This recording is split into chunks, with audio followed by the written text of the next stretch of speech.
بسم اللہ الرحمن الرحیم الحمد للہ وکفا وسلام علی عبادہ الذین اصطفى اما بعد قال اللہ تعالی وما ارسلناک الا مبشرا ونذیرا صدق اللہ العظیم۔ محترم سامعین کرام، میں اس بزم پر بہار میں سیرت نبوی صلی اللہ علیہ وسلم کے متعلق کچھ عرض کرنا چاہتا ہوں، اس امید کے ساتھ کہ میری باتوں کو بغور سنا جائے۔ جب اسلام فاران کی چوٹیوں سے پھیلنا شروع ہوا اور آپ صلی اللہ علیہ وسلم اپنی روشنی سے دنیا والوں کو منور کرنے لگے تو باطل پرستوں میں کھلبلی مچ گئی اور ساری قوت و طاقت دل و دماغ نور اسلام کے بجھانے میں صرف کرنے لگے۔ راستے میں کانٹے بچھا کر، پتھروں سے دبا کر، تپتی ہوئی زمین پر سلا کر، آگ کے انگاروں پر لٹا کر پیارے رسول صلی اللہ علیہ وسلم کی آواز کو دبانے کی کوشش کرنے لگے، مگر حق کی آواز روز بروز بڑھتی جا رہی تھی۔ حضرات، سن 7 نبوی محرم کا مہینہ ہے کہ مکہ کے تمام لیڈروں نے مل کر ایک میٹنگ کی۔ ابو جہل نے پوری قوم کو للکارا کہ اے غیور عربوں، جس کو ہم بچے کا کھیل سمجھ رہے تھے وہ آج ہمارے دین اور عزت و آبرو کے لیے طوفان بن چکا ہے۔ جس دین کا چرچا محمد کر رہے تھے ان کے ماننے والوں کی تعداد روز بروز بڑھتی جا رہی ہے، ہمارے خداؤں کی توہین کی جا رہی ہے، جھٹلایا اور ٹھکرایا جا رہا ہے۔ اس لیے اے عرب کے بہادروں، اب پوری طاقت سے آگے بڑھو، ورنہ وہ دن دور نہیں کہ مکہ سے ذلیل و خوار ہو کر نکلنا پڑے گا۔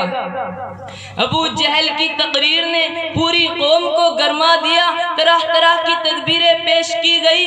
بڑی دیر کے بعد یہ ہولناک تدبیر پاس ہوئی کہ محمد اور ان کے ماننے والوں کا بالکل بائیکاٹ کر دیا جائے، ان سے خرید و فروخت، سلام و کلام، لین دین بالکل بند کر دیا جائے۔ چنانچہ ایک عہد نامہ لکھ کر خانہ کعبہ کی دیوار پر لٹکا دیا گیا۔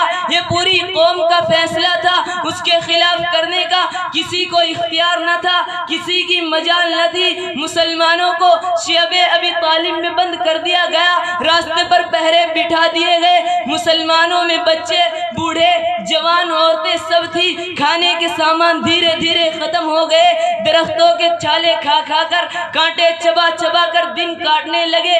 صرف ایک دن کے لیے پابندی ایام حج سے ہٹا لی گئی۔ مسلمان گھاٹی سے باہر آ گئے، کپڑے پھٹ گئے، آنکھیں دھس گئی، قدم لڑکھڑا رہے تھے۔ حضرات گرامی، مسلمانوں کی خستہ حالت دیکھ کر کفار قہقہے لگا رہے تھے اور کہہ رہے تھے کہ مسلمانوں، کیوں تم اپنے آباء و اجداد کا دین چھوڑ کر ہلاک و برباد ہو رہے ہو؟ تم اب بھی محمد کا ساتھ چھوڑ دو، ہم تم پر سے ساری پابندی ہٹا لیں گے۔ مگر مسلمانوں نے جواب دیا کہ کفار سن لو، ہم حق پا چکے ہیں، ہم دربار محمد میں اقرار محمد کر چکے ہیں، ہم پر اسرار محمد کھل چکے ہیں، انوار محمدی سے ہم فیضیات ہو چکے ہیں، گفتار محمد نے ہمیں معو کر دیا ہے، لہذا ہم طوفان سے ٹکرا سکتے ہیں، خون کا دریا بہا سکتے ہیں، آگ کے بستر پر سو سکتے ہیں، مگر مصطفیٰ کی رسالت کا انکار نہیں کر سکتے۔ اس ابتلا و آزمائش کے بعد پورے 3 سال مکمل ہونے والے ہیں۔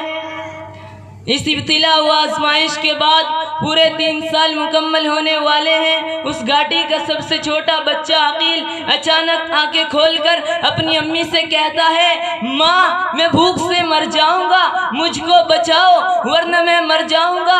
ماں کے ضبط کا بندھن ٹوٹ جاتا ہے، وہ بے تحاشا اپنا سر زمین پر پٹکنے لگتی ہے، سر پھٹ جاتا ہے، لوگ اسے سنبھالتے ہیں اور وہ یہ کہتی رہتی ہے کہ مجھ کو چھوڑ دو، میں اپنے لخت لگتے جگر سے پہلے مرنا چاہتے ہوں۔ دنیا والوں ذرا سوچو کیسی سنگین گھڑی تھی، کتنا بھیانک منظر تھا، مگر اپنے رسول کی باتوں سے منہ نہ موڑا۔ آج ہم بھی تو اپنے رسول کی غلامی کا دعویٰ کرتے ہیں، اس لیے سن لیجئے، اگر ہم نماز پڑھتے ہیں، روزہ رکھتے ہیں، حج ادا کرتے ہیں، تب تو واقعی ہم اپنے دعوے کے سچے ہیں، ورنہ ہمارا دعویٰ باطل اور بیکار ہے۔